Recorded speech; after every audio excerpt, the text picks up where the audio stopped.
PMN news. নমস্কার, PMN নিউজে আপনাদের প্রত্যেককে স্বাগত। আর ইতিমধ্যে আপনারা জানেন 2026 নির্বাচন আগত। আর নির্বাচন যত এগিয়ে আসছে রাজনৈতিক পারদ ততটাই ওপরে উঠছে চচ্চর করে, এবং সমস্ত রাজনৈতিক দল ইতিমধ্যেই কিন্তু ময়দানে নেমে পড়েছে তাদের নিজের গুটি সাজিয়ে নিজের দলকে এগিয়ে নিয়ে যাওয়ার জন্য। এবং তার সঙ্গে সঙ্গে জেলা, ব্লক থেকে জেলা, জেলা থেকে রাজ্য, সমস্ত জায়গায় আমাদের ক্যামেরাও চলছে, আমাদের সাংবাদিকরাও তৎপর রয়েছে। ইতিমধ্যেই আমরা রয়েছি নদিয়ার দক্ষিণ রানাঘাটে শ্যামাবাবুর কাছে, এবং তিনি হচ্ছেন নদিয়া দক্ষিণের বিজেপির সাংগঠনিক জেলার সাধারণ সম্পাদক। তিনি আজকে ঠিক এই বিষয় নিয়ে আমাদের কি বলবেন, চলুন সরাসরি শুনে নিই। স্বাগত জানাই দাদা। 2026 বিধানসভার ভোট আগত, প্রস্তুতি কতটা? দেখুন, 26-এ এবারে তৃণমূলের বিসর্জন নিশ্চিত। সুতরাং আপনারা কালীগঞ্জের উপনির্বাচনে দেখেছেন ভারতীয় জনতা পার্টি এবার সনাতনী হিন্দুদের একজোট করার কাজে সমর্থ হয়েছে। ওখানে দেখবেন হিন্দু ভোট পোলারাইজ হয়েছে, কোনো বাধায় বাধা হবে না। এই সরকারের পতন নিশ্চিত। এই যে মাননীয় পশ্চিমবঙ্গের মুখ্যমন্ত্রী তথা তৃণমূল কংগ্রেসের সুপ্রিমো মমতা বন্দ্যোপাধ্যায় একদিকে যখন লক্ষ্মীর ভান্ডার বৃদ্ধি করলেন, এবার বাজেটে তিনি বেকারদের জন্য 15 টাকা তিনি দিচ্ছেন। প্রচুর বেকার ছেলেদের দেখা যাচ্ছে, ছেলে মেয়েদের দেখা যাচ্ছে, তারা ইতিমধ্যেই ফর্ম ফিল আপ করছে। তারা টাকা নেওয়ার পরেও রিপোর্ট আপনাদের বেরোন। দেখুন, নদিয়া দক্ষিণ জেলা বিজেপির অত্যন্ত শক্তিশালী সংগঠন। আমরা 21 সালে আমাদের জেলার সবকটা সিট ভারতীয় জনতা পার্টির পক্ষে আমরা জয়লাভ করেছিলাম। কল্যাণী এবং হরিণঘাটা বর্তমানে আমাদের জেলার সঙ্গে নেই, নবদ্বীপ আমাদের জেলার সঙ্গে যুক্ত হয়েছে। এবারে আমাদের 7টা বিধানসভা, নিশ্চিতভাবে আমরা 7টা জিতবো। এখানে ওই আপনার লক্ষ্মীর ভান্ডারে কি বৃদ্ধি হলো না হলো, বা যুবশ্রী প্রকল্পে কি টাকা দিচ্ছে, এটা কোনো ফ্যাক্টর নেই। এখানে উদ্বাস্তু আপনার মতুয়া, তারা তাদের নাগরিকত্ব, বুঝতে পেরেছেন, সমস্ত বিষয়টাই বিজেপির পক্ষে। শাসক দল বারবার বলছে এসআইআর করে প্রকৃত ভোটারদের নাম কেটে বিজেপি এবার মসনদে বসতে চায়, কিন্তু সে ঘুরে বাজি। দেখুন, এসআইটা একটা নিরন্তর প্রক্রিয়া, এটা অনেক কাল ধরে বন্ধ ছিল। সুতরাং আবার নতুনভাবে চালু হয়েছে।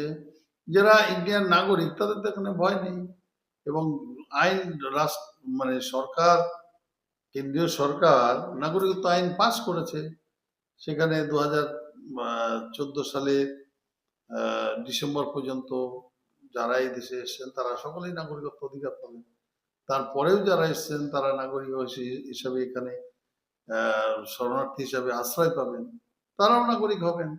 সুতরাং নাগরিকত্ব সনাতনী হিন্দু, তাদের তো বাদ যাওয়ার কোনো প্রক্রিয়া নেই এসআরে। আপাতত মনে হলেও কিছু বাদ গেলেও বাদ যেতে পারে। তারা সিএ করে নাগরিকত্ব কার্ড নিয়ে তারা আবার ভোটার তালিকায় যুক্ত হবে।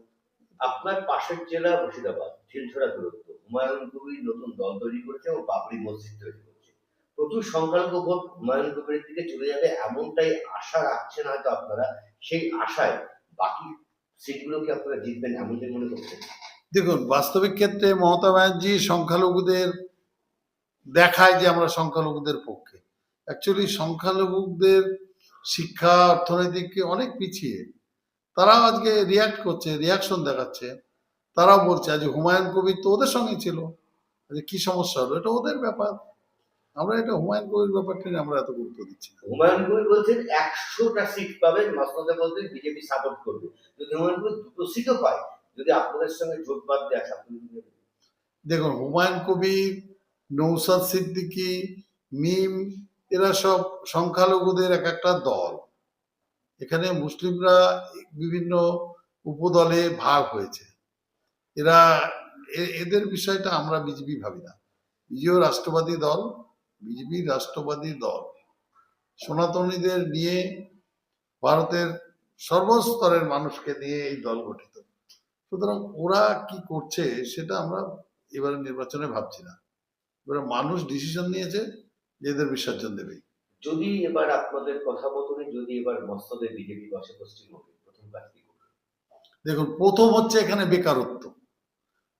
এবার আপনাদের কথা মতনই যদি এবার মস্তদে বিজেপি বসে পশ্চিমবঙ্গে, প্রথম কাজ কি করবে? দেখুন, প্রথম হচ্ছে এখানে বেকারত্ব।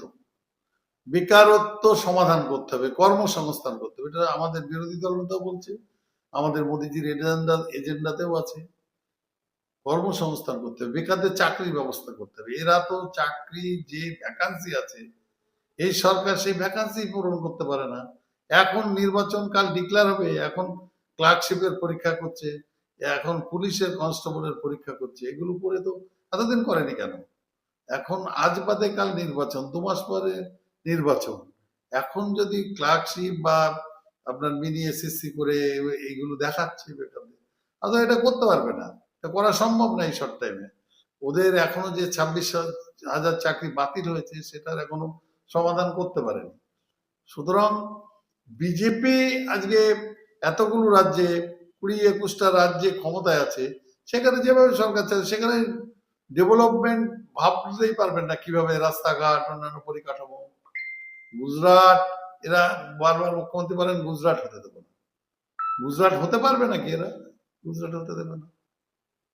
আগামী দিনে যদি আপনাদের মস্তদ করেন, কাকে মুখ্যমন্ত্রী দেখতে চান? দেখুন, এইটা আমাদের দল বড় গণতান্ত্রিক দল। এটা এইভাবে মুখ্যমন্ত্রী প্রজেক্ট করে হয় না। দিল্লিতে আপনার দেখেছেন রেখা গুপ্ত, কেউ নামই শোনেনি। বুঝতে পেরেছেন? আমাদের দলে রাষ্ট্রীয় সভাপতি হয়েছে 45 বছরের একটি ছেলে। সুতরাং আমাদের দলে যা দল ঠিক করবে, সর্বভারতীয় নেতৃত্ব যেটা ঠিক করবে সেটা মেনে নিতে হবে। বামেরা বারবার বলছে বিজেপি আর তৃণমূলের সেটিং। বামেরা তো শূন্য, বামেরা 214, আমরা আমাদের কোথায় চলবে, আমাদের হাতে পান ভোমরা আছে সরকার, এইসব কথা তো আপনারা শুনেছেন। বামেরা তো যে পলিসি করেছে সে পলিসিতে 21 সালে শূন্য হবে এটা ওনারা ভেবেছে। বামেরাকে এখন এখানে একদম ক্যালেন্ডারে পরিণত হয়েছে। একদম সেই আপনার অনেক সময় নষ্ট করলাম। ভোটের রাজনীতি আপনি মানে জানেন, vote revolution by the ballot rather than display. গণতন্ত্র হয় ভোটের মাধ্যমে, গুলির দ্বারা নয়। কিন্তু বঙ্গে ভোট মানে গুলি, রক্তক্ষরণ, অনেককে হারাতে হয়। এই রাজনীতি কবে বন্ধ হবে? দেখুন, আমরা এবারে বুথ লেভেলে সংগঠন শক্তিশালী করার কাজ চলছে। আমাদের দলের কেন্দ্রীয় পর্যবেক্ষকরা বিভিন্ন ভাবে নিচের লেভেলে আমাদের যে বুথ স্তর, শক্তি কেন্দ্র স্তর, সেখানে সংগঠন পরিকল্পিতভাবে সাজানো হচ্ছে। আমরা এবার তৈরি, সর্বস্তরে তৈরি। আমরা একদম যেরকম ব্যালটে ভোট করব এবং কাউন্টিং নিয়ে ঘরে ফিরবো। এবছর কাউন্টিং বলতে এসডি অফিসে হতে পারে, তাতে কি সুবিধা হবে? এটা আমাদেরই দাবি ছিল যে কাউন্টিংটা একটা সুরক্ষিত জায়গায় করা, কারণ ওরা বিভিন্ন রকম বিভ্রান্তি করে। প্রথম হাফের পরেই, টিফিনের পরেই বিভিন্ন রকম ছড়ানো শুরু করে, এই হয়েছে সেই হয়েছে, বা আতঙ্ক করার চেষ্টা করে, দলবল মিলে ঢুকে যায়। সেটা আবার করতে পারবে না। তার জন্য এটা একটা প্রস্তাব আছে যে যেখানে প্রশাসনিক দপ্তর সেখানেই করা। এত আগে 440 কোম্পানির আধা সামরিক বাহিনী বঙ্গে ঢুকে গেছে, তবে কি বঙ্গে এই ভোটের রাজনীতিতে রক্তক্ষরণ হবেই মনে হচ্ছে? না, দেখুন, বহু বুথ আছে সেন্সিটিভ বুথ। এটা বিভিন্নভাবে দলের তরফ থেকে রিপোর্ট যাচ্ছে বা আইবিদের তরফ থেকেও রিপোর্ট আছে যেখানে ওরা গন্ডগোল করে। এটা তো আপনারা জানেন যে সন্দেশখালী, ডায়মন্ড হারবার বিভিন্ন এলাকায়, ভাঙর, সেখানে তো ভোট করতে দেয় না, এজেন্ট বসতে দেয় না। সেসব এলাকায় অন্যভাবে এবার প্রস্তুতি নেওয়া হবে। এবং শুধু সেই কারণেই নয়, কেন্দ্রীয় বাহিনী আসবে ভোট শান্তিপূর্ণ করার জন্য। এবং যদি অল্প টাইমে ভোট করে, আগে যেরকম 5বার 6বারে ভোট করেছে, এবারে তো পরিকল্পনা অন্যরকম। যদি এট এ টাইম 1বার বা 2বারে ভোট করে, দুটো স্বাভাবিক কারণে কেন্দ্রীয় বাহিনীর বেশি সংখ্যক প্রয়োজন হবে। নদিয়া জেলার সাধারণ সম্পাদক হিসাবে সমস্ত ভোটারদের উদ্দেশ্যে আপনার বক্তব্য কি থাকবে? দেখুন, সমস্ত ভোটারদের উদ্দেশ্যে একটাই বক্তব্য, পরিবর্তন চাই। আমরা আমাদের প্রধানমন্ত্রী মোদীজি 20 ডিসেম্বর তাহাইপুরে আমাদের নদিয়া জেলাতে আমাদের তৃণমূলকে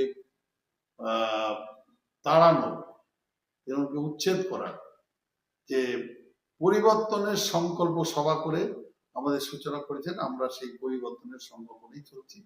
আগামী 9 তারিখ আমাদের জেলায় পরিবর্তন যাত্রা হবে, তাতে কেন্দ্রীয় নেতৃত্বরা আসবে। আমাদের মহা সমারোহে একদম জঙ্গিপুর থেকে নবদ্বীপ বিভাগে 5টা আপনার জেলা, 5টা লোকসভায় পরিবর্তন যাত্রা চলছে। একইভাবে সারা রাজ্যেই পরিবর্তন যাত্রা চলবে। 10 তারিখ শেষ হবে এবং লাস্টে সর্বশেষে মোদিজি ব্রিগেডের জনসভার মাধ্যমে 18-19 তারিখে এই পরিবর্তনের সংকল্প আমাদের মানে সফল হবে। আপনার নাম পরিচয়? আমার নাম হচ্ছে শ্যামাপ্রসাদ বিশ্বাস। আমি নদিয়া দক্ষিণ সাংগঠনিক জেলার ভারতীয় জনতা পার্টির সাধারণ সম্পাদক।